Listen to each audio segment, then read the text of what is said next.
జై శ్రీకృష్ణ అందరికీ. ఇదే అండి మా పూజా రూము. చాలా చిన్నది. మీరు ఇప్పుడు వరకు చూసిన మా సిస్టర్ది, మా బ్రదర్ వాళ్ళ పూజా రూమ్తో పోలిస్తే మాది చాలా చిన్నదండి. అండ్ దేవుడి పటాలు కూడా చాలా తక్కువ ఉంటాయండి. నేనైతే 1 మంత్కి ఒకసారి క్లీనింగ్ పెట్టుకుంటానండి. ఎందుకంటే నేను కూడా జాబ్ కొద్దిగా చేస్తాను బయటన. పిల్లలకు చూసుకుంటూ చేయడం అంటే నాకు అవ్వదని తక్కువ పెట్టుకుంటానండి పూజ ఐటమ్స్. ఇది మా అమ్మ నాకు పెళ్ళి అప్పుడు ఇచ్చినదండి. ఇది రథం. నాకు ఈ కృష్ణయ్య అంటే చాలా ఇష్టం అండి. అందుకని కృష్ణయ్య విగ్రహం మా అక్క ఇచ్చిందండి నాకు. ఇంకా నా పూజా గదిలో అయితే ఎక్కువ విగ్రహాలు ఏమి ఉండవండి. నెక్స్ట్ అయితే మాకు కులదైవంగా, ఇంటి దైవంగా సాయిబాబాని కొలుచుకుంటాము. ఎందుకంటే మా అమ్మ వాళ్ళు అయితే నా ఊహ తెలియనప్పుడే బాబా గుడి కట్టారండి. అప్పటి నుంచి మాకు బాబా అంటే ఇష్టం. ఫస్ట్ పూజలు వినాయకుడికే అంటారు కదా, అందుకని వినాయకుడి విగ్రహం పెట్టుకున్నామండి. ఇంకా ఇవన్నీనా నాకు ఎక్కువైతే పూజ ఐటమ్స్ కూడా ఏమీ ఉండవండి. గంట, చిన్న ప్రసాదం ప్లేటు, 2 కుందెలు. ఇదైతే శంఖం పెట్టుకునే స్టాండ్ అండి. నేను షిరిడి వెళ్ళినప్పుడు ఇది తీసుకున్నాను, శంఖం, మళ్ళీ శంఖం స్టాండు. మీ పూజా గదిలో ఏవేవి ఐటమ్స్ ఉన్నాయో కమెంట్ చేయండి. ఈ ఆవు దూడకైతే చిన్న హిస్టరీ ఉందండి.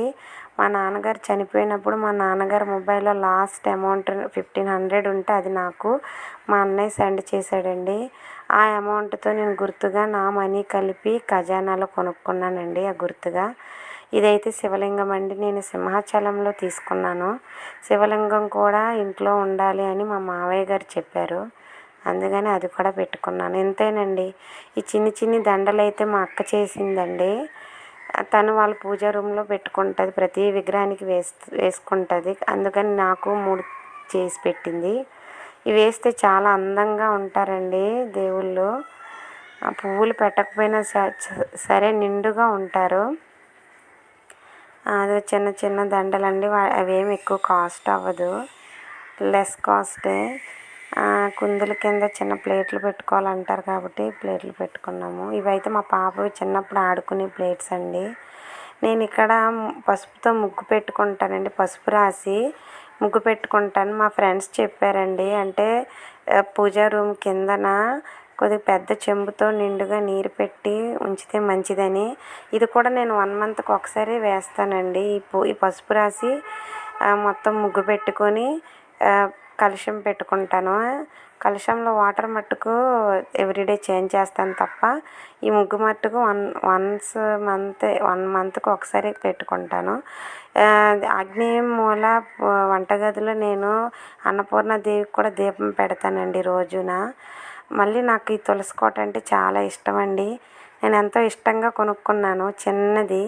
ఇది కొన్నప్పుడు అందరూ అన్నారు, ఇంత చిన్న కోటలో మొక్క ఎదగడం కష్టం అన్నారు. కానీ మా మొక్క చూసారా ఎంత పెద్దదిగా ఎదిగిందో. మళ్ళీ ఇది చాలా ఇయర్స్ నుంచి ఉంది నా దగ్గర. అయితే ఈ మొక్క 4 ఇయర్స్ నుంచి ఉందండి.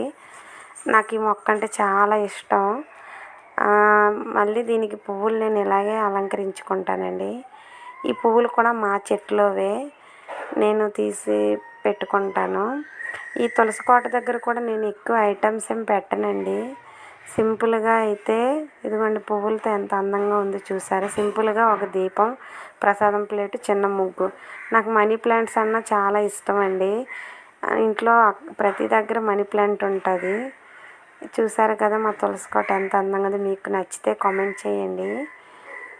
ఇంకా ఇదిగోండి, దీపం కొండెక్కకుండా స్టాండ్ కూడా పెట్టుకున్నాను. ఇదే అండి ఫైనల్గా మా పూజా రూమ్ అలంకరణ పూజ ఇంతేనండి. అంతకు మించి ఏమీ ఉండదు. చాలామంది పూజ గదిలో చాలా ఐటమ్స్ ఉంటాయి, కానీ నేను అవన్నీ పెట్టుకోనండి. అంటే అవన్నీ క్లీనింగ్ ప్రాసెస్ చాలా తీసుకుంటుంది టైం అని నేను ఎక్కువ తీసుకోను. ఈ బాబా ఫోటో కూడా నాకు చాలా ఇష్టంగా నేను ఆ ఫేస్ని నేనే ఫ్రేమ్ చేయించుకున్నాను. అక్కడ ఉన్న బుక్స్ అయితే నావేనండి, చదువుకుంటాను. భగవద్గీత, సాయి సచ్చరిత్ర, అయితే గురువారాల వ్రతం ఉన్నాయి కదా, నా బుక్స్ అన్నీ నావే. ఇదే అండి ఫైనల్గా మా పూజా రూమ్ పూజ చేసే విధానం. మీకు కనుక నచ్చితే సబ్స్క్రైబ్ చేసుకోండి, కామెంట్ చేయండి, లైక్ చేయండి. Thank you.